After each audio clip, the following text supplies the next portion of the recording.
وقار لوگوں کی ذمہ داری بنتی ہے کہ ان دونوں کو زیادہ دنوں تک ایک دوسرے سے الگ نہ رہنے دیں، ان دونوں کو صلح کرا دیں۔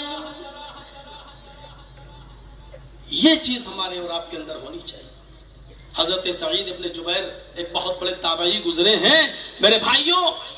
تصور کیجئے حجاج ابن یوسف ثقفی کے عتاب کا شکار ہو گئے۔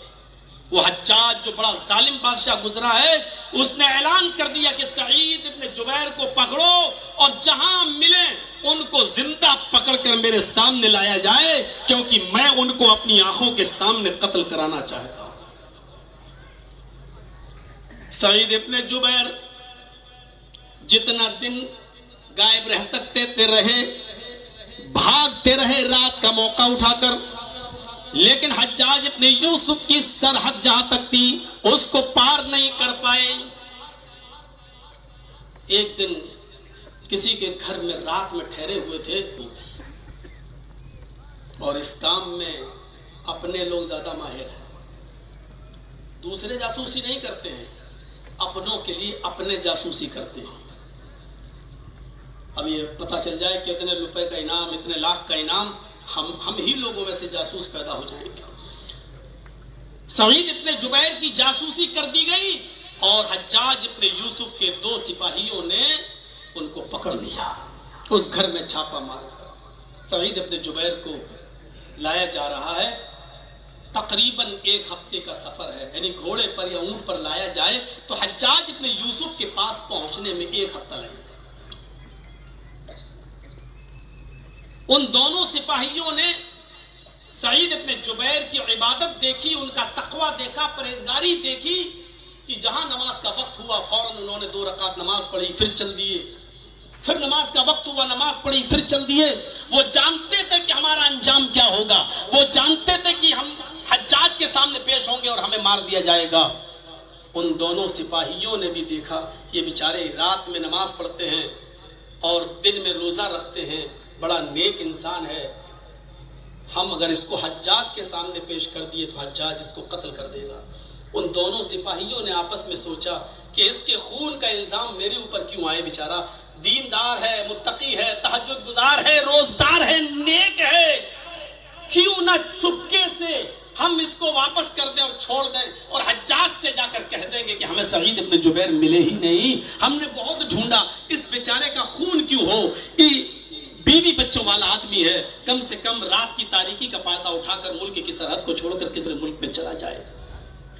ان دونوں سپاہیوں نے رات کی تاریکی میں سعید ابن جبیر سے کہا، اے سعید ہمارا مشورہ ہے کہ تم یہاں سے چلے جاؤ، ہم حجاج ابن یوسف سے کہہ دیں گے کہ سعید ہمیں ملے ہی نہیں، تمہاری نمازوں نے، تمہاری عبادت نے، تمہاری دینداری نے ہمارے دل کو موہ لیا ہے، میں نہیں چاہتا کہ تمہارا قتل کیا جائے۔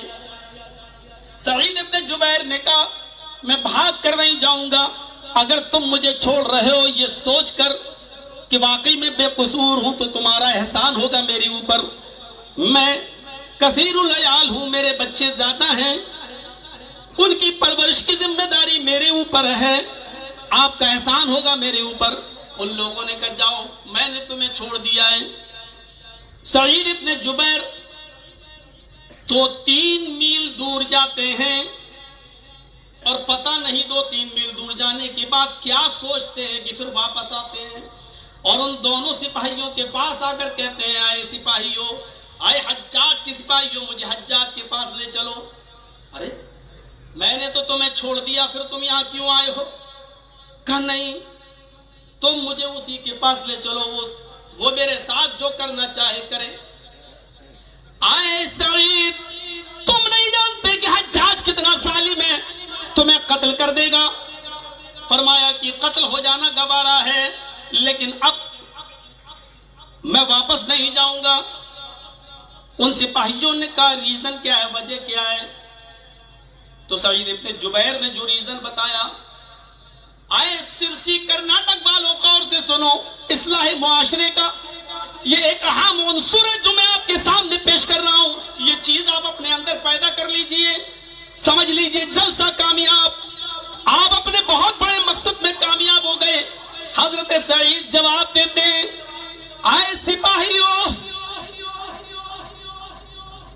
کوئی جاسوس ہے جو میری جاسوسی کر رہا ہے، جس کے گھر میں میں چھپا تھا اس نے جب تمہیں جاسوسی کر دی اور تم نے مجھے اس گھر سے پکڑ لیا، اس جاسوس کو یہ بھی معلوم ہوگا کہ تم مجھے حجاج کے پاس لے کر جا رہے ہو اور تم دونوں نے مجھے گرفتار بھی کیا ہے۔ اب تم حجاج سے جا کر یہ کہو کہ مجھے سعید ملے ہی نہیں، وہ جاسوس حجاج کو بتا دے گا کہ ان دونوں سپاہیوں نے اس کو پکڑا تھا، سعید کو لے کر چلے بھی تھے، 1-2 دن کا سفر بھی کیا تھا، اور جب حجاج کو یہ پتہ چلے گا کہ تم دونوں نے مجھے چھوڑ دیا ہے تو میری جان تو بچ جائے گی، لیکن میری جگہ پر تم دونوں کو قتل کر دیا جائے گا۔ حجاج میرا انتقام تم دونوں سے لے گا اور تم دونوں کی گردنیں تن سے جدا ہو جائیں گی۔ ہمارے نبی جناب محمد رسول اللہ نے فرمایا جو اپنے لیے پسند کرو وہی اپنے بھائی کے لیے پسند کرو۔ جب میں اپنے لیے یہ پسند نہیں کرتا کہ میری گردن کٹے دوسرا بچے تو تمہارے لیے میں یہ کیسے برداشت کر سکتا ہوں، کیسے یہ میں سہ سکتا ہوں کہ میری وجہ سے تمہاری جان چلی جائے اور میں بچ جاؤں؟ نہیں، ایسا ہرگز نہیں ہوگا کہ میں اپنی جان بچانے کے لیے تم دونوں کی زندگی کو خطرے میں ڈال دوں۔ پولیس والوں کی، سپاہیوں کی ضد نہیں تم جاؤ، سعید کی ضد نہیں اب میں حجاج ہی کے پاس جاؤں گا۔ مجبور ہو کر وہ دونوں سپاہی اس کو حجاج کے پاس لائے، حجاج نے کھانا کھلایا، مہمان نوازی کی، آخری تمنا پوچھی۔ اللہ والوں کی آخری تمنا 2 رکعت نفل نماز رہی ہے، انہوں نے بھی 2 رکعت نفل نماز پڑھی اور اس کے بعد پیچھے سے ہاتھ باندھ دیے گئے اور حضرت سعید ابن جبیر کو کی گردن پر جلاد نے تلوار ماری اور حجاج ابن یوسف نے اپنی آنکھوں کے سامنے سعید ابن جبیر کو قتل کروا دیا۔ اس پورے واقعے کو بتانے کا صرف مقصد یہ ہے انہوں نے اپنی جان دے دی لیکن اپنی جان کو بچانے کے لیے دوسروں کی جان کو خطرے میں نہیں ڈالا۔ سچا مسلمان وہی ہوتا ہے کہ اپنی وجہ سے وہ دوسروں کو خطرے میں نہیں ڈالتا ہے۔ یہ معاشرے کے سماج کی اصلاح کا سب سے بڑا عنصر ہے، ہمیں غور کرنا چاہیے اس بات پر۔ ہم اپنی سوسائٹی پر غور کریں، کیا جو چیز ہم اپنے لیے پسند کرتے ہیں کیا وہ اپنے بھائی کے لیے ہم پسند کر رہے ہیں؟ سیکھیے حضرت مصعب ابن عمیر کے جواب سے۔ کیا جواب دیا؟ نہیں، تو میرا بھائی نہیں ہے، میرا بھائی وہ ہے جو تیرے پیروں میں بیڑیاں ڈال رہا ہے۔ ایمانی رشتہ خونی رشتے سے زیادہ بڑا ہوتا ہے۔ انما المؤمنون اخوہ فاصلحوا بین اخویکم واتقوا اللہ لعلکم ترحمون۔ اس رشتے میں دراڑیں کہاں سے آتی ہیں، اس رشتے میں ناچاکیاں کہاں سے آتی ہیں، اس سلسلے میں دوریاں کہاں سے پیدا ہوتی ہیں، اس سلسلے میں ایک تو واقعات کی طرف آنا چاہتا ہوں۔ قرآن نے وہ چیز بیان کی ہے کہ اس رشتے میں دراڑیں کہاں سے آتی ہیں۔ یا ایھا الذین آمنوا اجتنبوا کثیرا من الظن ان بعض الظن ولا تجسسوا ولا یغتب بعضکم بعضا۔ اے ایمان والو، آپس میں تم ایک دوسرے کے لیے بدگمانیاں مت کرو، زیادہ بدگمانیوں سے بچو۔ اجتنبوا کثیرا من الظن، زیادہ بدگمانیوں سے بچو۔ ان بعض الظن، بعض بدگمانیاں انسان کو گناہگار بنا دیتی ہیں۔ بدگمانی کرنا ایک دوسرے کے بارے میں، پتہ نہیں کیا ہے۔ ہم جا رہے ہیں، ہماری آپ سے بنتی نہیں ہے، آپ چھت پہ کھڑے ہیں اور ہم مسجد سے نکل کے جا رہے ہیں اور آپ ہمارے دشمن ہیں یا آپ ہمارے مخالف ہیں۔ اب ہم پڑھتے ہوئے جا رہے ہیں منہ ہی منہ میں سبحان اللہ سبحان اللہ الحمدللہ الحمدللہ، ہماری نظر آپ سے ٹکرائی، آپ کی نظر ہم سے ٹکرائی، آپ نے میرے ہونٹ ہلتے ہوئے دیکھے تو کیا کہیں گے؟ یہ کمینہ مجھے گالی دے رہا ہوگا، کیونکہ میرے ہونٹ ہل رہے ہیں۔ یہی ہے بدگمانی. بعض بدگمانیاں انسان کو گناہگار بنا دیتی ہیں، اور ضروری نہیں کچھ لوگ مل کر بھی کسی کے بارے میں کچھ سوچیں اور وہ صحیح ہی ہو جائے. ایک شخص لنگڑاتے ہوئے چلا آ رہا ہے.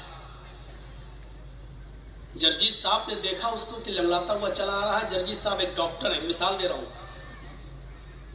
جرجیت صاحب نے کہا اپنے دوست سے باتیں کر رہے ہیں، مان لیجئے مولانا عبد الرحمن صاحب سے میں باتیں کر رہا ہوں، یہ بھی ڈاکٹر ہیں.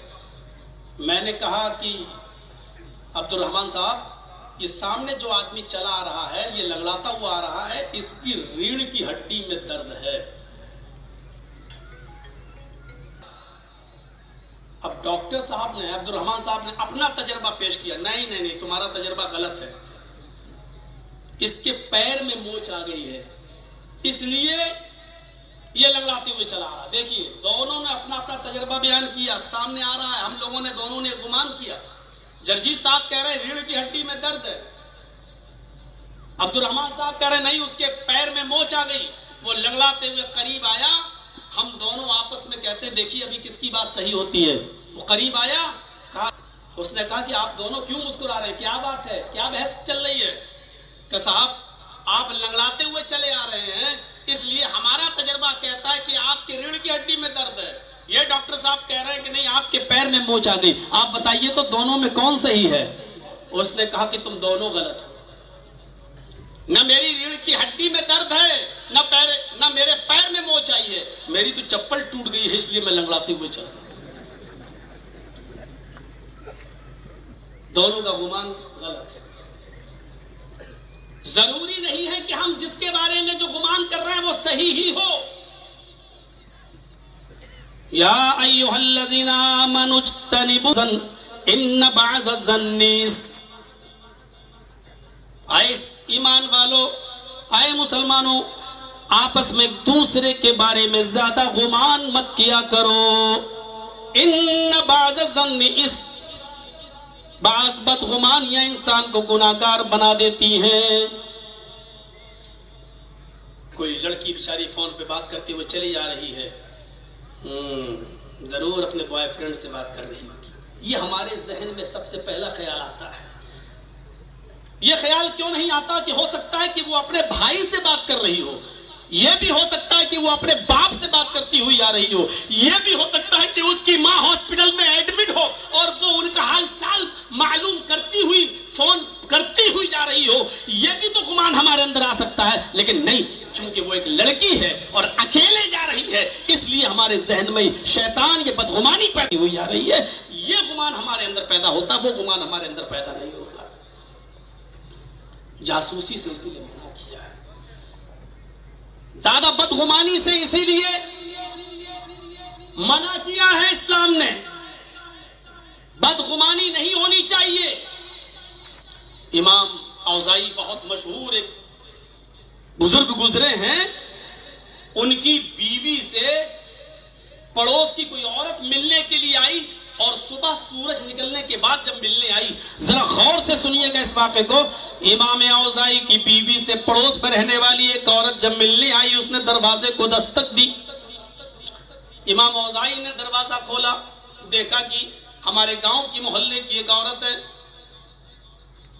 اندر چلے گئے اور اپنی بیوی سے کہا کہ کوئی لیڈی ہے، کوئی خاتون ہے، تم ان سے بات کرو، میں کیا بات کروں. چلے گئے وہ اپنے روم میں. ان کی بیوی نے ان کو بلایا اور امام اوزائی جہاں چٹائی پر بیٹھے تھے اسی چٹائی پر ان کو بٹھا دیا اپنے پڑوس کی عورت کو.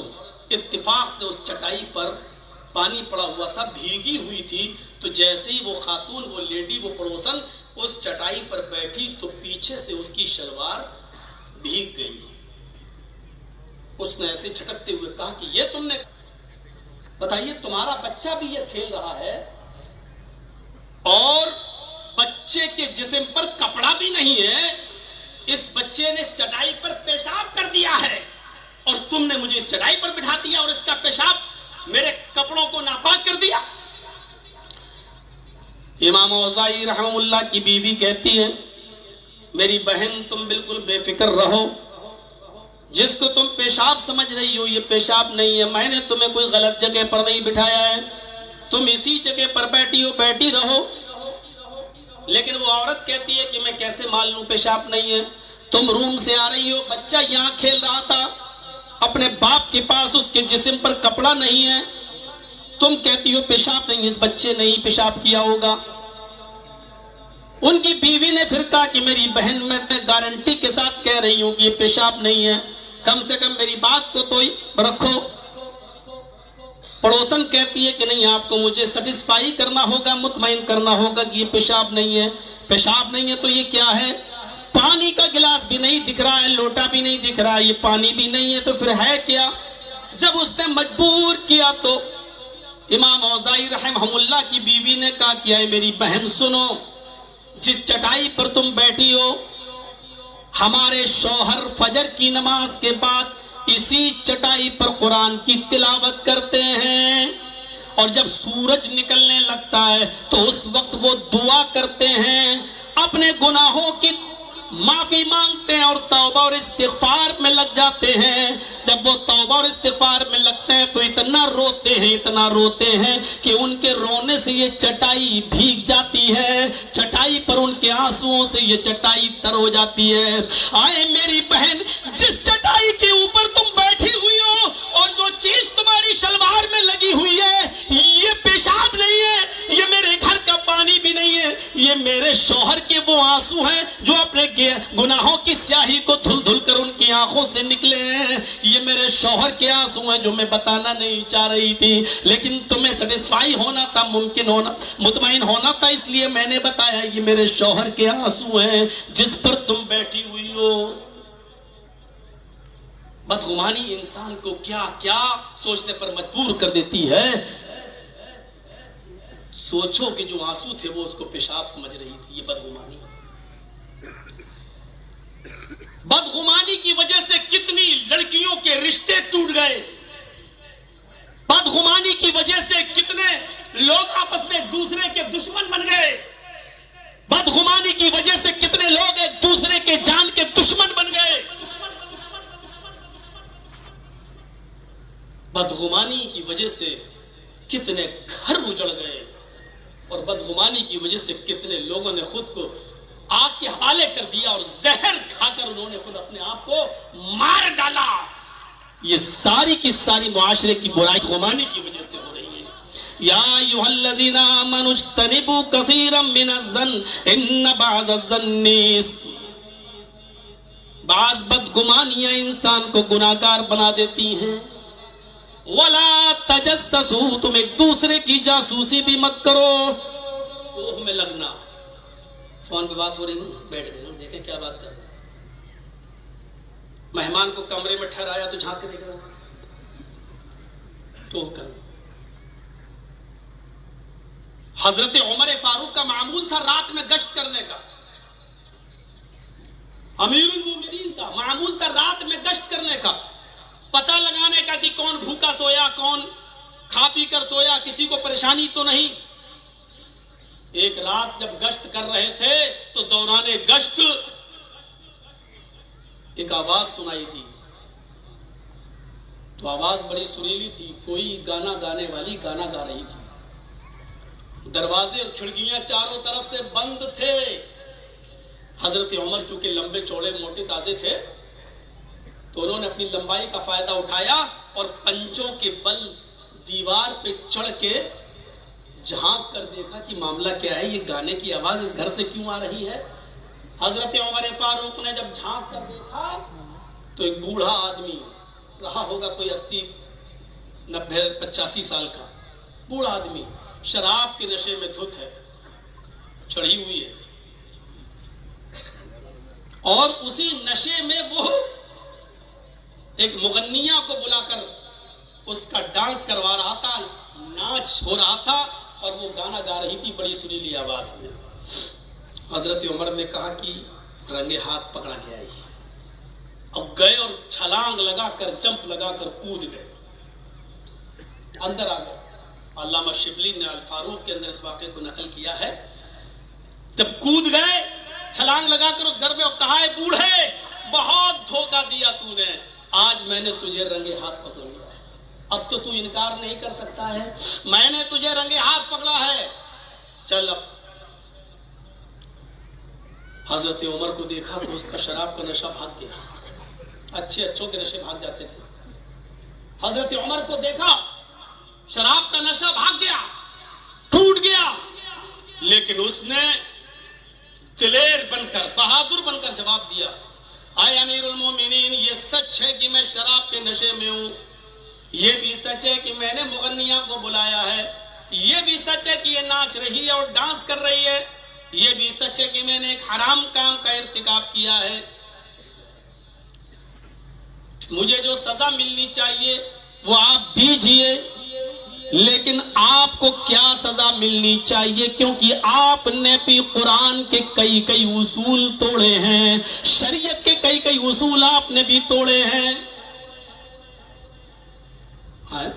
حضرت عمر نے چھوڑ دیا، پہلے میری غلطی بتاؤ، جمہوریت سب سے بڑی اسلام کی دین ہے، اپنے خلاف بھی باتیں سننے کا جذبہ ہونا چاہیے ہمارے اندر۔ بڑا مسئلہ یہ ہے کہ ہم اپنے خلاف کچھ سننا نہیں چاہتے، اپنے خلاف کچھ سننا نہیں چاہتے، اور یاد رکھیے اپنے خلاف سننے کا جذبہ اپنے اندر پیدا کر لو، اللہ کی قسم بڑی ترقی کرو گے، بڑی ترقی کرو گے، آپ کی ترقی کو کوئی روک نہیں پائے گا۔ اور جیتی جاگتی مثال میں ہوں، اپنے خلاف جتنا سننے کا جذبہ آپ اپنے اندر پیدا کر لو گے، آپ کو اتنا ہی زیادہ اللہ رب العالمین کی طرف سے مقبولیت ہے۔ شرط یہ ہے کہ اپنے اندر سنجیدگی کے ساتھ آپ اپنے خلاف بھی سننے کا جذبہ پیدا کر لو، کوئی جواب نہیں، اگر آپ کے خلاف بات کہی جا رہی ہے تو اس کی اصلاح کرنے کی کوشش کرو، اور اگر آپ کے خلاف بات جو کہی جا رہی ہے وہ آپ کے اندر نہیں پائی جاتی ہے۔ رسول اللہ صلی اللہ علیہ وسلم جب کوہ صفا پر چڑھے اور جب کہا کہ بتاؤ میں تم سب کو اللہ سے ڈرانے کے لیے آیا ہوں، اور میں تمہیں ایک لشکر سے ڈرانے والا ہوں جو بہت جلدی تم پر حملہ کرنے والا ہے، اگر میں تم سے یہ کہوں تو کیا تم میری بات کو مانو گے؟ سارے لوگوں نے منہ بیک زبان کہا بالکل آپ کی بات کو مانوں گا۔ آپ نے کہا کہ میری بات کو فوراً ماننے کی وجہ کیا ہے؟ کہا ما جربنا علیک الا صدقا، میں نے آپ کی زندگی کو دیکھا ہے، آپ 40 سال میں کبھی جھوٹ نہیں بولے، آپ نے 40 سال کے اندر کبھی امانت میں خیانت نہیں کیا ہے، آپ نے 40 سال کے اندر کسی کے ساتھ کوئی برا سلوک نہیں کیا ہے، اس لیے آج آپ جو بات کہیں گے آج ہم آپ کی بات کو ماننے کے لیے تیار ہیں، بتائیے کوئی لشکر ہو جو ہم پر حملہ کرنے والا ہو؟ آپ نے کہا نہیں، میں نے تو ایسے ہی کہا یہ جاننے کے لیے کہ تم مجھے اتنا ایماندار، اتنا سچا مانتے ہو تو آج بھی مجھے سچا مان لو، میں اللہ کا نبی ہوں، اللہ کا پیغمبر ہوں، تم کو جہنم کے عذاب سے ڈرانے آیا ہوں، اللہ نے مجھے آخری رسول بنا کر بھیجا۔ جیسے یہ کہا سب خاموش، اب جھوٹا کیسے کہہ دے، ابھی تو سب سے سچا کہا ہے، ابھی تو 40 سالہ زندگی کا اعتراف کیا ہے، ابھی تو ایکسپٹ کیا ہے، اب جھوٹا کیسے کہہ دے؟ کوئی نہیں بولا۔ کون بولا؟ جو نبی کا رشتے میں چچا لگتا تھا، ابو لہب، وہ بولا، اور کیا بولا؟ نیچے اتر۔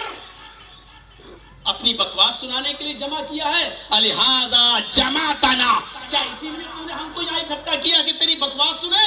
تبا لک یا محمد، اے محمد تو برباد ہو جا۔ اتنی بڑی گالی اور اتنی بڑی بدتمیزی، لیکن پوری سیرت کی کتابیں پڑھ جائیے آپ، اللہ کے رسول نے اس بدتمیزی کا کوئی جواب نہیں دیا، اپنے خلاف یہ بات سنی چپکے سے اتر گئے، اللہ نے تو جواب نہیں دیا، لیکن نبی نے تو جواب نہیں دیا، لیکن اللہ نے اس جواب کا جواب جو دیا وہ یہ دیا کہ قیامت کی صبح تک ساری دنیا کے مسلمانوں کی زبان رہے گی، تبت یدا ابی لہب و تب، یہ سورت جب بھی پڑھی جائے گی اور ابو لہب کو بد دعا دی جاتی رہے گی۔ میرے بھائیوں، جس کا خود کوئی آدمی جواب نہ دے تو اللہ کی طرف سے اس کی مدافعت ہوتی ہے۔ حضرت عمر نے اس کو چھوڑ دیا، فرمایا میں نے کیا اصول توڑا ہے؟ فرمایا کہ اے امیر المومنین، اللہ کے نبی صلی اللہ علیہ وسلم کا ارشاد گرامی ہے کہ جب تم کسی کے گھر داخل ہونا چاہو تو پہلے دروازے کو کھٹکھٹاؤ۔ اپنا دروازہ نہیں کھٹکھٹایا۔ نبی اکرم نے فرمایا کہ جب تم کسی کے گھر جاؤ تو گھر والے سے اجازت لو۔ آپ نے